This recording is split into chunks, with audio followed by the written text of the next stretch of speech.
Muy buenas tardes a todos y a todas. Nos encontramos como cada martes transmitiendo información sobre la pandemia y haciendo un análisis de los puntos más relevantes. Este martes queremos decirles que efectivamente nos hemos mantenido en las últimas 4 semanas con una alza sostenida del número de casos, que de la semana anterior a esta tenemos un aumento en un 9% de los casos, pero que si uno mira con una mirada más amplia, de 2 a 3 semanas, estamos por sobre un 31% de alza de casos en las últimas 2 semanas.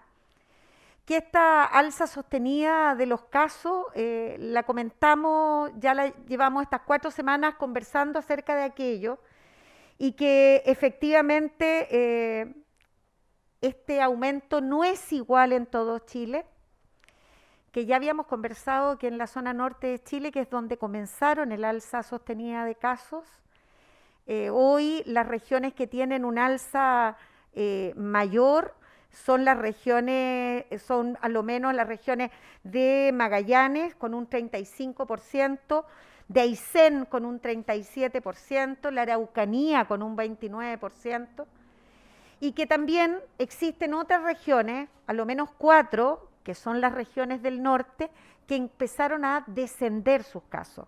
Y ahí tenemos la zona, las regiones de Tarapacá, de Antofagasta, Atacama y Coquimbo, que han comenzado a descender el número de casos.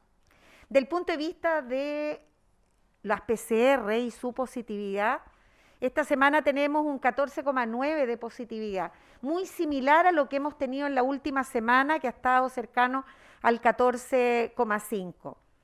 Es así como este aumento sostenido de casos es parte de lo que hemos hablado, de los cambios epidemiológicos que tenemos durante la pandemia, ¿sí? Estamos en una etapa de la pandemia, en una etapa distinta a la que tuvimos el año 2020 y el año 2021. La característica que tenemos es de la variante Omicron. En la primera etapa de este año tuvimos Omicron BA1, BA2. En esta alza de casos, en esta ola, partimos con BA2, pero hemos tenido sostenidamente aumento de BA4 y estas últimas semanas de BA5. ¿Qué es lo que queremos decir con esto? Que esta etapa de la pandemia se caracteriza porque tenemos otras variantes, otros linajes que tienen un comportamiento distinto, que son mucho más contagiosos y que tienen un periodo de incubación muy corto. ¿Qué es lo que significa eso? Lo que significa es que se transmite más rápido y que por tanto las estrategias que tenemos que desarrollar tienen que ir de acuerdo a esta forma de presentarse la transmisibilidad y los contagios. También queremos decir que en este periodo se ha caracterizado en que, si bien tenemos gran transmisibilidad y los contagios han ido aumentando en este último periodo, también vemos que la gravedad de los casos, quizá lo veremos más tarde, el número de ingresos y hospitalizaciones graves es distinta y ha disminuido. Pero eso tiene dos explicaciones y yo quiero ser muy clara. Hay dos explicaciones para aquello. Uno tiene que ver con el linaje y por supuesto que tiene que ver con el tipo de Omicron que está circulando, pero un elemento central es la vacunación y las medidas de autocuidado. Ninguna de las dos sobrepasa a la otra. Si bien las medidas de autocuidado, esto de usar la mascarilla, de airear los espacios, de privilegiar espacios con mayor circulación del aire, son muy relevantes, el lavado de manos, también es muy relevante seguir con la vacunación. Es eso lo que nos puede permitir en esta etapa sanitaria seguir avanzando en mayores libertades. Si nosotros creemos que vacunarnos solo tiene como elemento positivo el efecto individual sobre nosotros y sobre nuestra familia, yo quiero transmitirles que no es así. Que efectivamente tiene un efecto individual y en la familia, pero tiene un efecto tremendo en la capacidad que nuestro país y las personas que habitan nuestro territorio puedan avanzar en mayores libertades. Esa etapa sanitaria en la que nosotros nos encontramos tiene estas características.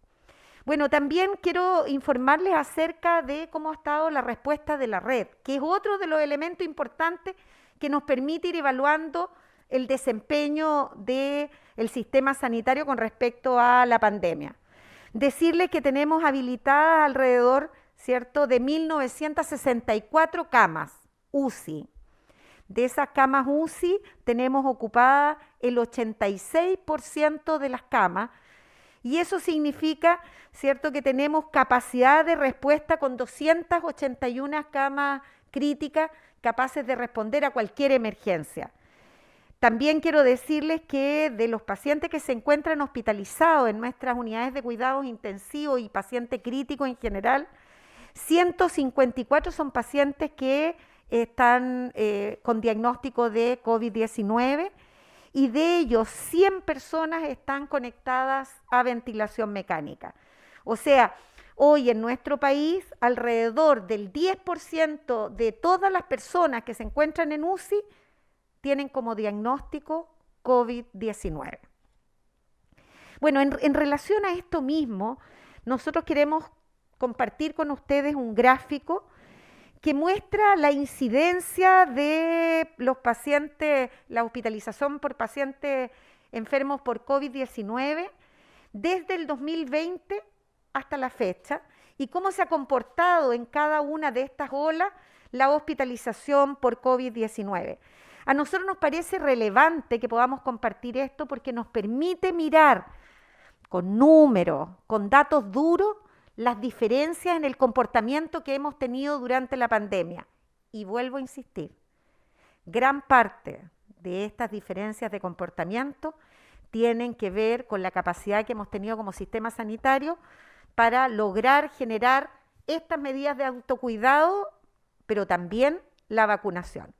El subsecretario Cristóbal Cuadrado nos dará una explicación más detallada de este cuadro que yo les mostraba hace un momento y otros elementos sanitarios relevantes. Doctor Cuadrado. Muchísimas gracias, ministra. Efectivamente, queremos hacer un zoom a estos datos, ¿no?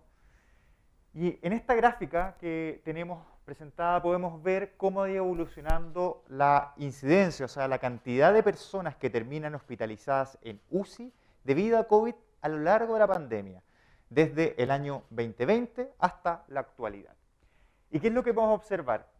En el peor mes del invierno del año 2020, tuvimos en torno a 3.800 personas que terminaron hospitalizadas en UCI debido al COVID-19. Cuando uno sigue a continuación a esta gran elevación que se observa durante el invierno del año 2021, hablamos de casi 5.000 personas que en un mes llegaron a una UCI debido al COVID-19. Esa es la magnitud de lo que nos enfrentamos, particularmente en el invierno del año pasado, ¿no? Podemos ver a continuación de que hubo un incremento que fue relevante durante este verano, ¿sí? Que fue básicamente la llegada de la variante Omicron BA1 y que significó un incremento muy relevante de los casos, pero que no llegó a ser de la magnitud de lo que vimos durante el invierno en junio y julio del año 2020, ni tampoco del año 2021. Fechas en las que, recordemos, nos encontrábamos en cuarentenas y con grandes medidas de restricción. Incluso el año 2021 teníamos disponibles vacunas, pero las vacunas, las cuarentenas, incluso nos llevaron a una situación en ese momento con casi 5.000 personas en la UCI. Quiero que ahora avancemos a la situación actual, que es la que está en este extremo. Ese es el invierno que actualmente estamos viviendo, donde en el mes de junio han llegado a hospitalizarse aproximadamente 400 personas en UCI debido al COVID-19. Esa es la diferencia de magnitud, ¿no? La ministra nos hablaba de escenarios muy distintos. Y el escenario actual, en el cual tenemos altos niveles de vacunación de refuerzo, siendo líderes del mundo, nos han permitido avanzar con seguridad a mayores libertades. Lo que sí es muy importante recordar es que siempre que se incrementen los casos, eso va a implicar un incremento de los riesgos y va a llevar, por ende, a que aparezcan más casos en los hospitales y que lamentablemente más personas fallezcan. Pero en una magnitud que es muy distinta en la actualidad versus de lo que vimos los últimos 2 inviernos, e incluso mucho menor que lo que sufrimos durante este verano. ¿Y a qué se debe esto? A que estamos mayormente protegidos contra el virus. La vacunación al día es un factor vital. Actualmente tenemos un 78,9% de la población con su segundo refuerzo o cuarta dosis en personas mayores de 18 años. Aún estamos bajo el punto al cual queremos llegar. Queremos que muchas más personas tengan su vacunación al día, porque sabemos que podemos todavía reducir aún más los casos graves. Desde la autoridad sanitaria estamos reforzando la disponibilidad de puntos de vacunación a lo largo y ancho de todo el país, realizando operativos fuera de los centros de salud, manteniendo las medidas dentro de nuestra red asistencial como extensiones horarias, mayores días de atención, incluso atención los fines de semana. Más de 1.400 puntos están esperándolos para que puedan vacunarse. Como ciudadanos, ciudadanas, lo que podemos y debemos hacer es más que nunca guiarnos por las conductas que nos permitirán seguir previniendo los contagios. Me refiero a utilizar todos los recursos que tenemos disponibles, como testearnos de forma temprana, lo cual se puede hacer de manera gratuita a lo largo de todo el país. Apenas tengamos algún síntoma de sospecha o que sepamos que estuvimos en contacto con alguien que está positivo para COVID-19. De esa manera podemos aislarnos oportunamente y evitar contagiar a otras personas, particularmente a nuestros seres más queridos. Estamos reforzando las instancias para testearse en diferentes ámbitos, como espacios laborales, universidades, así como también donde hay una alta afluencia de público, con el objetivo de facilitar a ustedes el acceso a este paso tan importante para el manejo de la pandemia. También me refiero a todas las capas de protección, a utilizar muy bien la mascarilla, provocando que tanto la nariz como la boca estén adecuadamente cubiertas, sobre todo en los espacios cerrados. El transporte público, otro lugar que es fundamental en que ocupemos adecuadamente nuestra mascarilla. Además, tenemos que ventilar los espacios de manera regular, generando circulación de aire, el lavado de manos y mantener la distancia física. Es fundamental que trabajemos en conjunto y privilegiemos por sobre todo la prevención de los contagios. Para eso hemos hablado una y otra vez de las capas de protección. Actuemos con precaución, mantengamos distancia, utilicemos mascarilla. De esta manera seguiremos avanzando en mantener a toda la población muy protegida.